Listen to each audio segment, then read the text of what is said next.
The very first step what you have to do, you have to convert whole number to the improper fraction.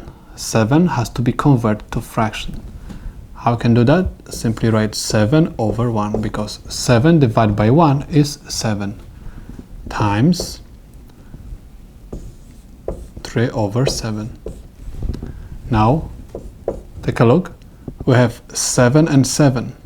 Okay, I can reduce this numerator by 7 and this denominator by 7.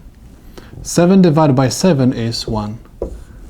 Over 1, I just copied down this denominator, times 3 over 1. Anytime you multiply fractions, you have to multiply numerator by numerator and denominator by denominator. 1 times 3 gives me 3 over 1. 3 divided by 1 is 3. This is the solution to my problem.